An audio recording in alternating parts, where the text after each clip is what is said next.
Memory is the bedrock of our identity. It is the archive from which we build our sense of self, our understanding of the world, and our shared history.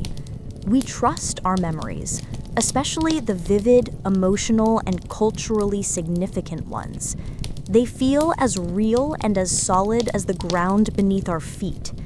But what if that ground isn't as solid as we think? Let's conduct a small experiment.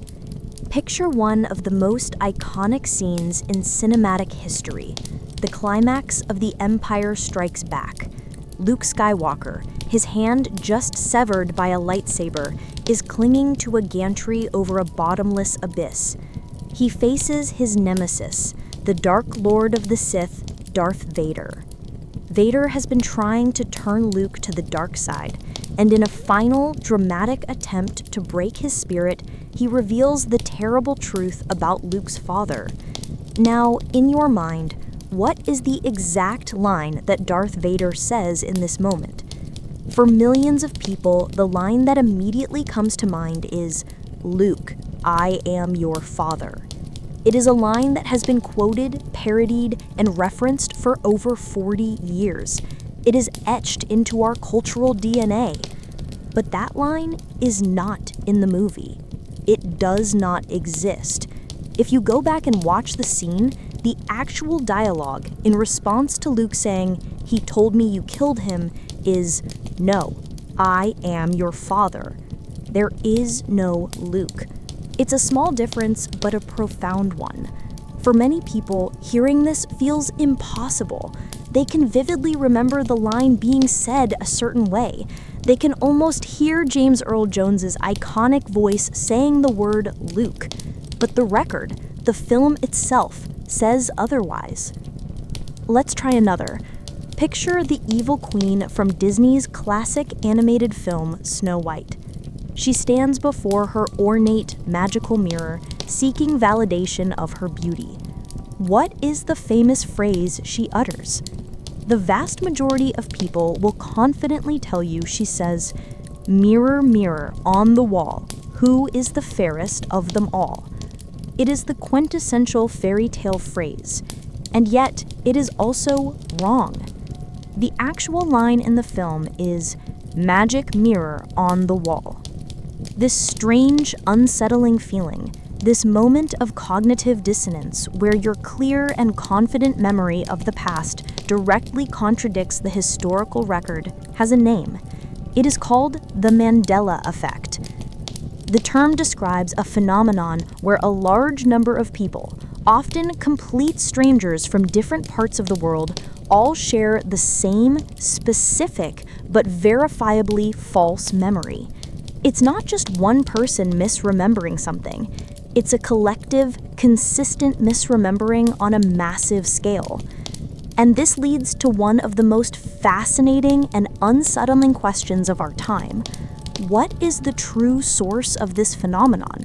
Is the Mandela Effect simply a powerful and amusing demonstration of the inherent flaws in human memory? Is it proof that our minds are not perfect recording devices, but instead are deeply suggestible, constantly reconstructing the past in ways we don't even realize? Or, as a growing number of people believe, is it something far stranger? Are these shared false memories actually genuine recollections of a world that no longer exists? Are they echoes from a different timeline, a different reality that has somehow been altered, leaving some of us with residual memories of the way things used to be? In this hypothesis file, we will dive deep into the rabbit hole of the Mandela Effect. We will explore its most famous examples, examine the scientific case for false memory, and then venture into the stranger territory of parallel universes and simulation theory to ask one of the most fundamental questions possible. Is our memory that's flawed, or is reality itself? Memory is the bedrock of our identity. It is the archive from which we build our sense of self, our understanding of the world, and our shared history. We trust our memories, especially the vivid, emotional, and culturally significant ones. They feel as real and as solid as the ground beneath our feet. But what if that ground isn't as solid as we think? Let's conduct a small experiment.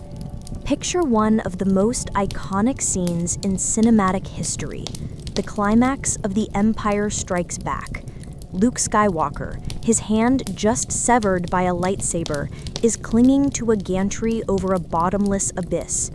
He faces his nemesis, the Dark Lord of the Sith, Darth Vader. Vader has been trying to turn Luke to the dark side, and in a final, dramatic attempt to break his spirit, he reveals the terrible truth about Luke's father. Now, in your mind, what is the exact line that Darth Vader says in this moment? For millions of people, the line that immediately comes to mind is, "Luke, I am your father." It is a line that has been quoted, parodied, and referenced for over 40 years. It is etched into our cultural DNA. But that line is not in the movie. It does not exist. If you go back and watch the scene, the actual dialogue in response to Luke saying, "He told me you killed him," is, "No, I am your father." There is no Luke. It's a small difference, but a profound one. For many people, hearing this feels impossible. They can vividly remember the line being said a certain way. They can almost hear James Earl Jones's iconic voice saying the word Luke. But the record, the film itself, says otherwise. Let's try another. Picture the evil queen from Disney's classic animated film, Snow White. She stands before her ornate, magical mirror, seeking validation of her beauty. What is the famous phrase she utters? The vast majority of people will confidently tell you she says, "Mirror, mirror on the wall, who is the fairest of them all?" It is the quintessential fairy tale phrase, and yet it is also wrong. The actual line in the film is, "Magic mirror on the wall." This strange, unsettling feeling, this moment of cognitive dissonance where your clear and confident memory of the past directly contradicts the historical record, has a name. It is called the Mandela Effect. The term describes a phenomenon where a large number of people, often complete strangers from different parts of the world, all share the same specific but verifiably false memory. It's not just one person misremembering something. It's a collective, consistent misremembering on a massive scale. And this leads to one of the most fascinating and unsettling questions of our time. What is the true source of this phenomenon? Is the Mandela Effect simply a powerful and amusing demonstration of the inherent flaws in human memory? Is it proof that our minds are not perfect recording devices, but instead are deeply suggestible, constantly reconstructing the past in ways we don't even realize? Or, as a growing number of people believe, is it something far stranger? Are these shared false memories actually genuine recollections of a world that no longer exists? Are they echoes from a different timeline, a different reality that has somehow been altered, leaving some of us with residual memories of the way things used to be? In this hypothesis file, we will dive deep into the rabbit hole of the Mandela Effect. We will explore its most famous examples, examine the scientific case for false memory, and then venture into the stranger territory of parallel universes and simulation theory to ask one of the most fundamental questions possible. Is our memory that's flawed, or is reality itself? Every mystery needs a name. For decades, people had experienced that strange, unsettling feeling of a vivid memory being proven wrong. But it remained a personal, isolated experience, a moment of individual confusion. It wasn't until 2009 that a name was finally given to this collective phenomenon. And it was born not in a psychology lab or a university, but in the green room of a science fiction and fantasy convention. The term Mandela Effect, was coined by a writer and self-described paranormal consultant named Fiona Broome. While waiting to speak on a panel at the DragonCon convention, Broome was making casual conversation with some of the other speakers. She happened to make a reference to the tragic death of the South African civil rights leader Nelson Mandela, which she remembered as having occurred in prison in the 1980s. To her surprise, several other people in the conversation nodded in agreement, sharing the same memory. One of them even recalled seeing the news clips of the funeral on television. But as their conversation continued, someone else pointed out that their shared memory was incorrect. A quick check confirmed it. In the reality of 2009, Nelson Mandela had not died in prison. He had been released in 1990 after serving 27 years. He had gone on to become the first Black president of South Africa, had won the Nobel Peace Prize, and was, at that moment, still very much alive. He would live for another 4 years, passing away in 2013. Fiona Broome was stunned. It wasn't just that her memory was wrong, it was that it was so incredibly detailed and specific. She could vividly recall seeing television coverage of the funeral, the riots in the cities, and the moving eulogy delivered by his widow, Winnie Mandela. The fact that a group of complete strangers in the same room shared this exact same, detailed, and completely false memory struck her as profoundly strange. It was not a simple mistake. It felt like a shared piece of a history that had never happened. Intrigued, Broome started a website to discuss this one specific memory, expecting to hear from a handful of other people who had experienced the same thing. Instead, her website was flooded. Thousands of people from all over the world began to write in, not only confirming their own vivid memories of Mandela's death in the 80s, but also sharing hundreds of other examples of similar collective false memories. It was as if a dam had broken. People now had a name and a forum for this bizarre experience, and they began to crowdsource a vast archive of these apparent glitches in our shared history. Because the Mandela memory was the first powerful, world event-level example she had identified, Broome named the entire phenomenon after him. The Mandela Effect was born. What started as a strange conversation in a hotel green room had blossomed into a global internet mystery. The term gave people a common language to describe their experiences, transforming what were once isolated moments of personal confusion into a massive collaborative investigation. This new crowdsourced archive of false memories would provide an incredible collection of data points, showcasing just how widespread and strangely consistent these glitches in our collective memory truly are. Once Fiona Broome's website gave a name to the Mandela Effect, the floodgates opened. People began to realize that the Nelson Mandela memory was just the tip of a very strange iceberg.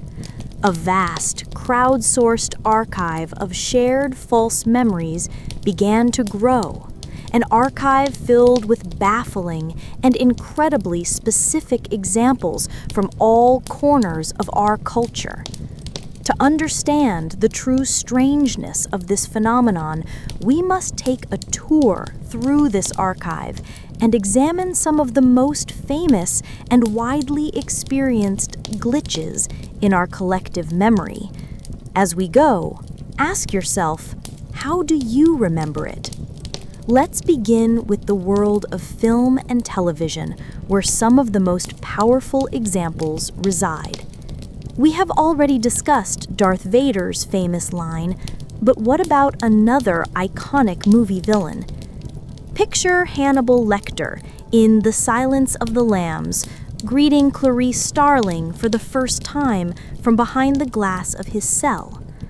The line that is seared into the memory of millions is a chilling, "Hello, Clarice." But he never says it. In the film, he simply says, "Good morning." The famous line that has been parodied for decades is a complete fabrication of our collective memory. Think of the classic children's character, Curious George. Do you remember him having a tail? Most people pictured the curious little monkey with a long, curving tail. In reality, in both the books and the cartoons, Curious George has never had a tail. Or what about the beloved Pokémon Pikachu?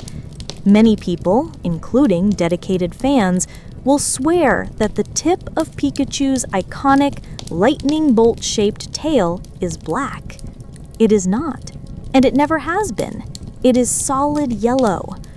The world of brands and logos is another hotbed of the Mandela Effect. Consider the popular brand of air freshener Febreze. How do you spell it? A huge number of people remember it as Febreze with 2 E's. It seems more phonetically correct, but the product has always been spelled Febreez. Or what about the famous American peanut butter brand Jif? Many people share a distinct memory of it being called Jiffy, and even remember a slogan, "Choosy mothers choose Jiffy." But the brand has always been Jif, and there is no record of it ever being called anything else. Perhaps the most famous brand-related example is that of the children's book series, the Berenstein Bears.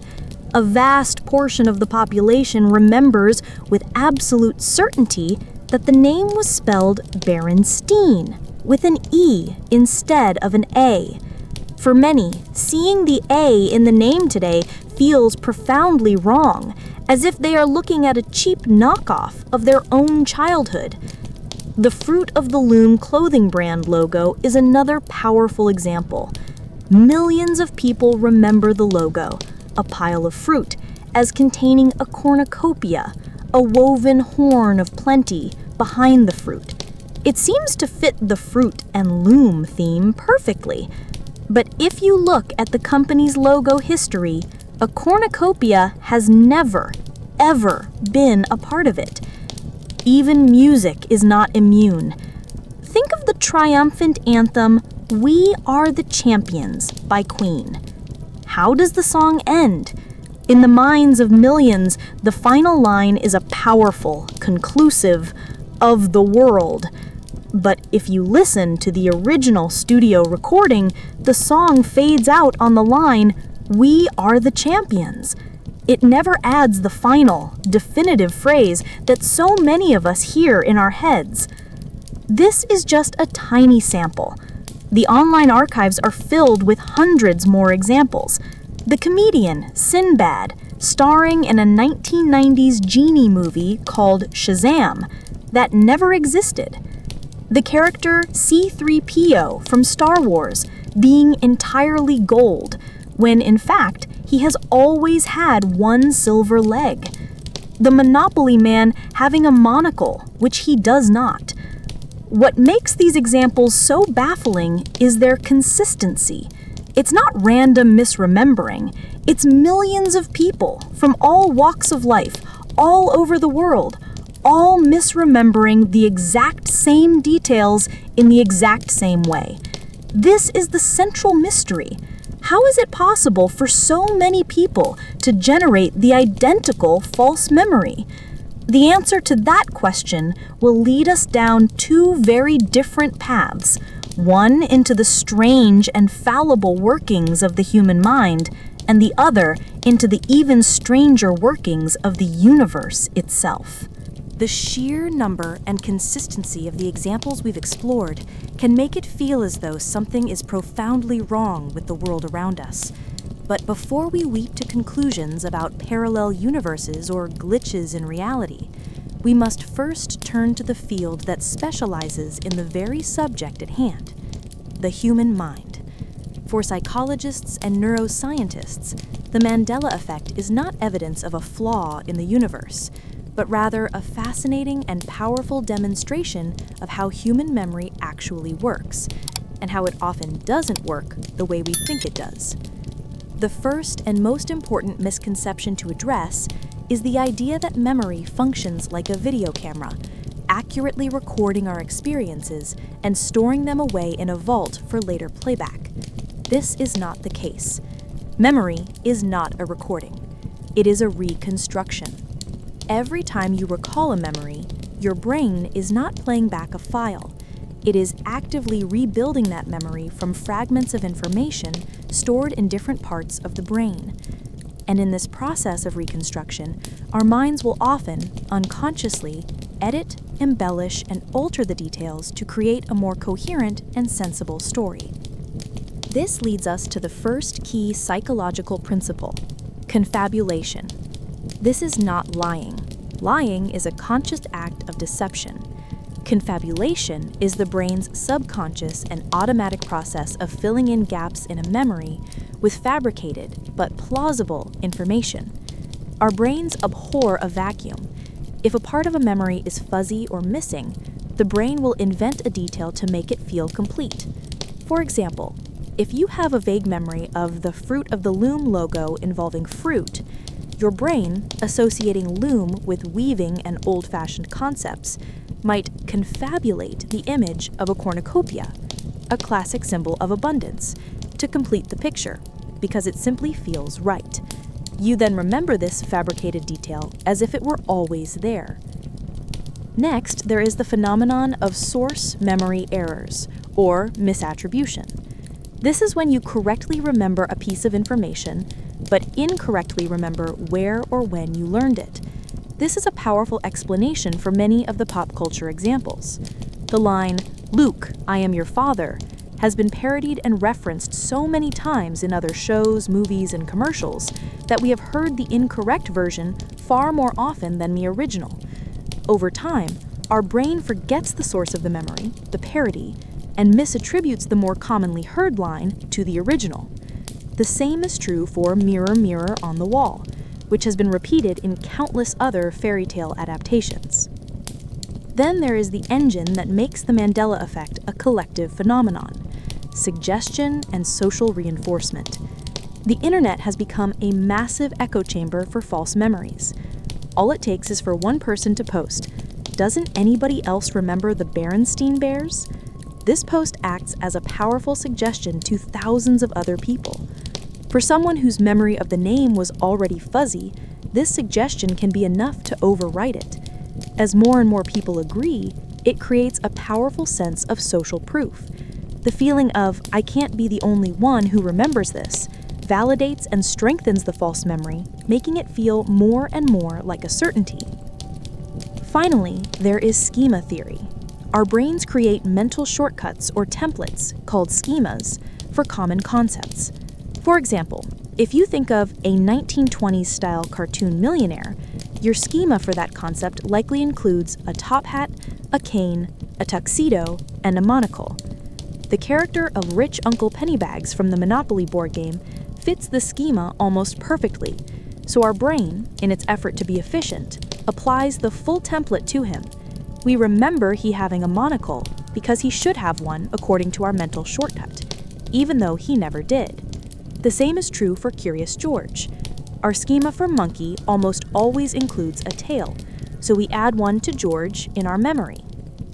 From the perspective of psychology, the Mandela Effect is not a mystery about the universe, but a masterclass in the normal, everyday imperfections of human memory.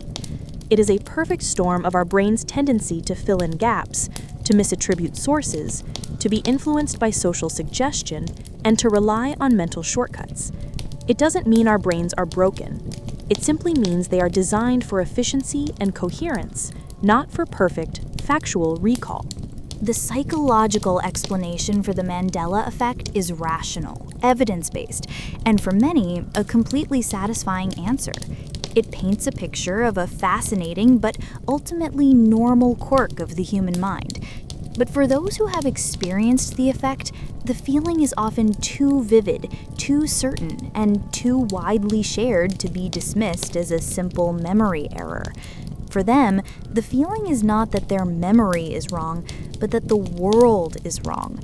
This conviction has opened the door to a set of much stranger, more profound, and mind-bending hypotheses, explanations that take their cues not from psychology, but from the cutting edge of theoretical physics and philosophy. The first of these is an idea we have explored before in our archives, the simulation hypothesis. If our reality is not a base reality, but is instead an incredibly advanced computer simulation, then the Mandela effect can be recontextualized in a startling new way. In this scenario, what we call a false memory is not a bug in our own mental hardware. It is a genuine memory of a previous version of the simulation software. Think of our reality as a constantly running piece of code, a vast, complex video game. The programmers, or simulators, who are running our universe might occasionally need to make changes. They might fix a bug, alter a historical variable for an experiment, or simply perform routine maintenance. When they do this, they are essentially applying a patch or an update to our reality. For most of us, our memories are updated along with the patch, and we are never aware that anything has changed. But for some, the theory goes, a cached or residual memory of the previous version of the simulation remains. Your memory of the Berenstein Bears is not a mistake. It is a genuine recollection of version 1.0 of the universe, before the programmers patched the spelling to Berenstein in version 1.1. This explanation is deeply compelling to those who experience the effect because it validates their certainty. It says their memory is perfect, it's the world that has been edited. The second, and perhaps most popular speculative explanation, comes from the bizarre and counterintuitive world of quantum mechanics. It's the idea of the multiverse, or parallel universes. According to the many worlds interpretation of quantum physics, our universe may be just one of an infinite number of parallel universes that exist alongside our own. Every time a quantum event occurs, the universe splits, creating separate timelines where every possible outcome is realized. In one universe, you turned left this morning. In another, you turned right. In one universe, a specific company chose one name for its logo. In another, it chose a slightly different one. According to this theory, the Mandela effect is the result of our consciousness sliding or shifting between these very similar, adjacent timelines. You may have grown up in a universe where the famous line was, in fact, "Luke, I am your father." But at some point, for reasons unknown, your consciousness has shifted to our current timeline where the line has always been, "No, I am your father." You bring the memories of your original reality with you, and they now conflict with the historical record of your new home. This would explain why the memories are so vivid and certain, because they are real memories, just from a different place. It also explains why they are shared. It could be that large groups of people are sliding between the same timelines, or that entire universes occasionally merge, causing their histories to blend and creating these strange memory discrepancies for the inhabitants. Both of these hypotheses, the simulation and the multiverse, share a common, radical idea that reality is not the stable, singular, objective thing we believe it to be. They suggest that time is more fluid and that history may be editable, either by an external programmer or by our own consciousness shifting between different versions of it. They take the Mandela effect out of the realm of a simple psychological quirk and elevate it to the status of potential evidence for one of the most profound paradigm shifts in human thought. They suggest that these strange, shared memories are not a window into the flaws of our mind, but a potential peephole into the true and far stranger nature of the cosmos itself. We have arrived at a fascinating crossroads, a fork in the road of explanation. Down one path lies the world of psychology and neuroscience. This path tells us that the Mandela effect is a brilliant, large-scale demonstration of the inherent fallibility of human memory. It is a story of our brain's creative and often flawed attempts to reconstruct the past. a tale of confabulation, suggestion, and the powerful influence of shared culture. It is a rational, evidence-based explanation that requires no rewriting of the laws of physics.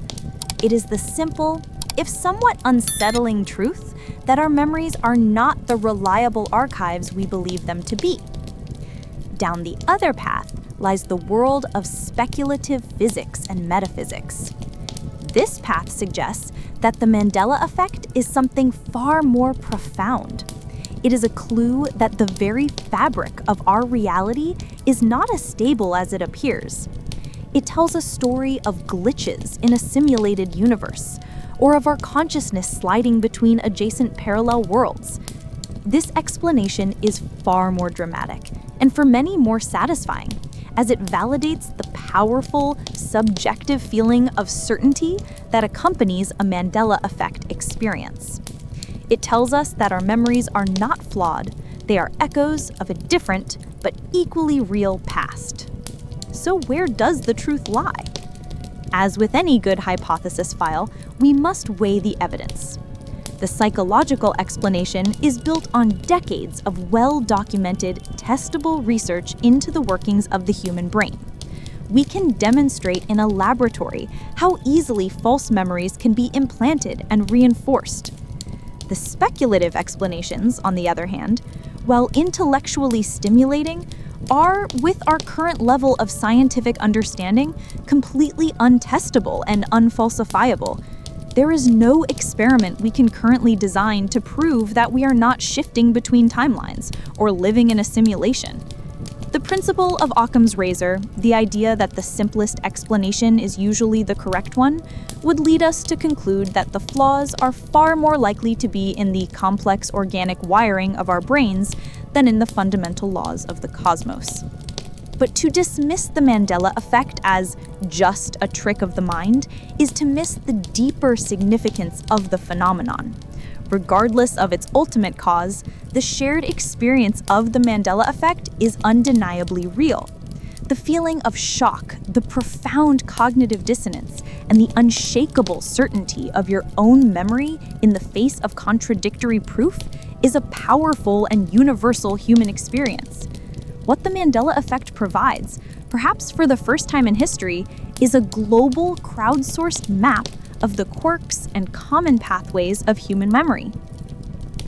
Ultimately, the phenomenon serves as a powerful and necessary philosophical exercise. It is a mass-scale lesson in intellectual humility. It forces us to confront the unsettling reality that our perception of the past is not a perfect, high-fidelity recording. It is a story, one that our brain tells itself, and one that is constantly being edited, rewritten, and influenced by 1,000 different factors. The Mandela Effect is a mirror held up to our own minds, reflecting back the gaps, the shortcuts, and the creative leaps that are inherent part of being human. Whether it is a flaw in our memory or a flaw in our reality, its lesson is the same. We should always be willing to question what we think we know for certain. If you want to explore more hypotheses that challenge our understanding of reality, subscribe to the Archivist and click the bell so you never miss a file.